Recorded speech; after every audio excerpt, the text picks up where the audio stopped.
It's time to conclude this fancy bus tour and make our final stop. It's just around the corner, and it's one of our favorite places in town. I hope all of you have had a chance to enjoy and support this amazing social enterprise. Yep, it's the Ike Box. I'm going to say, Jeff, please just drop us off right here in the front. We'll go inside and watch a video that we produced back in 2013. What do you do with that room you've prepared in your home and in your heart?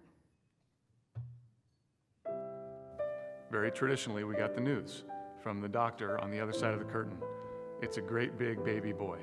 And we heard him cry immediately, and we're just filled with joy. He had big, beautiful eyes. 30 to 45 seconds later, the nurse brought him by. They said, we're not going to let you hold him just yet. We're going to let you have a look. Here he is. But we're going to take him upstairs real quick because we don't like his color.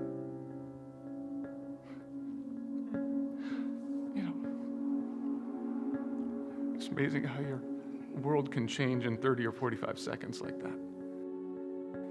So they discovered that it was a heart problem called transposition. Isaac was scheduled for surgery about a week later.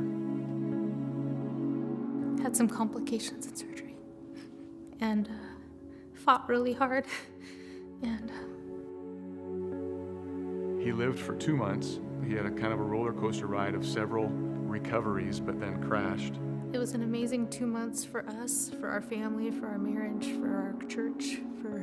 We learned a lot about life that really I hold precious. I know that I won't do anything harder than holding him while he died. It hurts that Isaac's room is empty. It hurts, and I guess it'll always hurt because it's all these years later. It hurts that his room is empty. But empty in God's hands means available.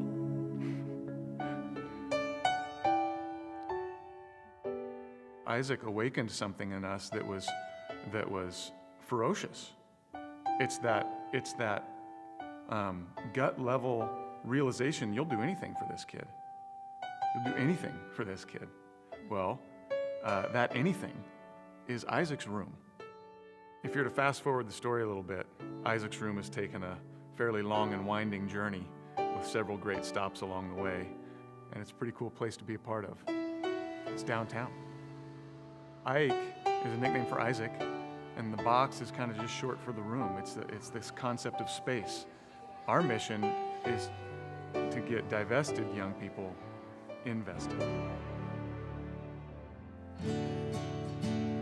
I love to sit there and have a cup of coffee and look kind of across the room and behind the counter, and whether it's Fernando or Ben, Sarita, Kaylee, Alejandro, Alex, and Tanya.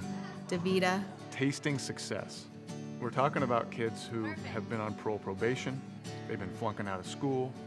They've been getting in some trouble with the law, getting in trouble at home. Foster kids, homeless kids. Now we're talking about kids who are going to school, going to college. They're working for us or they're working for somebody else. They're paying taxes. They're not just surviving. They're not just staying out of trouble. They are making a contribution. That's the ultimate goal of Ike Quest and everything Ike, for that matter. And it's the beauty of what we get to experience every day. It's very fulfilling, and we're very committed to each of these kids. It's an ethic of what will we do for Isaac? What would we do if it were our own son? Hi.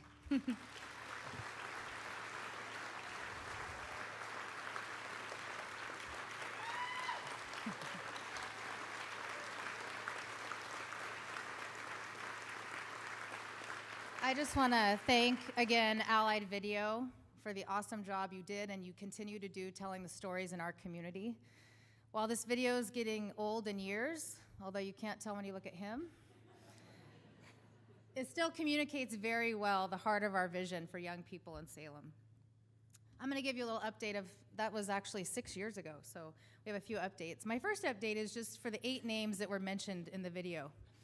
Of those 8, 5 have pursued higher education, 2 have managed other retail operations, 1 is at the Art Institute in San Francisco after working locally with the Boys and Girls Club, One is a manager of an import business in Portland. One has completed CNA schooling and training, and one is in school studying to be a counselor. It's pretty cool. Since this video, we have also added to what Isaac's Room offers the community. We purchased a residential property called the Ike House. As you can see, it's a beautiful colonial-style house on Mill Creek, and there we offer residential opportunities for young people, both leaders and Ike Quest participants that are desiring healthy community life and practicing the Ike curriculum of taking care of their body and their soul. The coffee shop has also changed quite a bit in those 6 years. About 4 years ago, we started a partnership with Sisters Coffee Company, and that has been amazing in pursuit of our knowledge of coffee and in the coffee industry.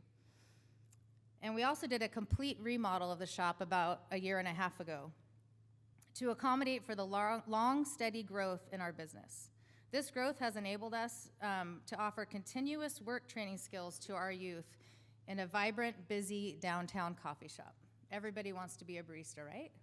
Secretly, you all kind of want to be a barista. We have also added Ike Baking. We sublease the commercial kitchen at First Christian Church, several blocks from the Ike Box. It is an expansion of our social enterprise, and we have an awesome team that is baking there. If you come to the Ike Box and order something to eat, you are either supporting the Ike Baking program or our partnership with Hillcrest Youth Correctional Facility. We have a group there called the Baker Boys that don't get to come out and visit, but they bake very hard every week. So when you come, you're either supporting one of those two enterprises, which is a really huge development for us, and we're very excited. Isaac's Room provides critical skills and relationship to an underserved population in Salem. Our hope is to continue to find more ways to serve more of them. There's no shortage of need. Well, my name is Mark. Takes two. I was born at the Salem Hospital in the 1900s.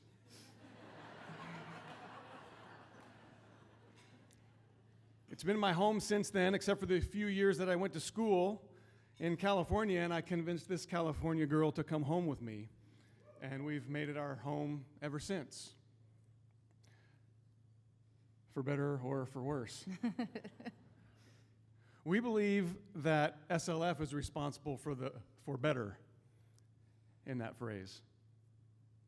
When I think of the work that Salem Leadership Foundation has done in our community and what they've meant particularly to us at Isaac's Room, I think of three words: pioneer, mentor, and partner.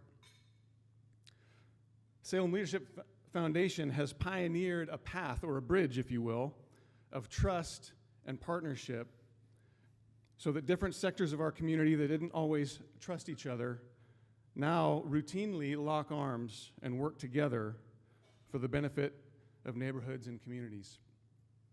SLF has pioneered a model of ministry and leadership that's faithful to the teaching of Jesus, that if you want to be great, if you want to be a leader, you're called to be the servant of all.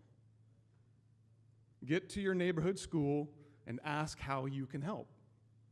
Does that sound familiar? If so, it's because SLF has pioneered that practice in our community. For Isaac's Room and for me personally, SLF has played the role of mentor. They helped a young couple with a big hole in our heart and a calling to help divested young people translate that passion and calling into a strategy, an effort that is organized, an effort that others can join, and many of you have joined the effort. So it's an effort that continues to grow way beyond what that not so young anymore couple, though you wouldn't know it looking at her, Oh, good one. Nice. could do on our own. SLF has helped us translate the fire in our belly into impact in our community. And you can multiply that by all these banners on the walls surrounding us. Finally, SLF has been an energizing, life-giving partner. They have believed in us. Sam's mentoring role got very practical and personal one day, years ago now, early in our development, as I faced what was then a brand new task for me, writing a one-year grant report and then the oh so critical, at that time especially, application for year 2 of funding. Sam sat in the coffee shop with me all day that day. That was before the Ike Box had much experience with actual customers. We had the place to ourselves, didn't we, Sam? And he spent the whole day with me as I wore out my delete button and actual crumpled paper piled up on the floor. Long story short-ish, we got the funding. I really don't know if we would be here today if it weren't for that funding that got us through back then. And you can multiply that by many of the banners in this room. Sam and DJ have served on our board for years, and especially those two, but also the whole SLF team, have invested in Isaac's Room. They've believed in us, and whether it's a timely email, encouragement, or all day at the coffee shop with our sleeves rolled up, they have been a life-giving partner to Isaac's Room. It's multiplied. It's extrapolated. I unabashedly ask you to give generously tonight. A gift to SLF is truly a gift to us. It's a gift that multiplies and extrapolates into what you've seen tonight. It's a gift that builds shalom. Thank you.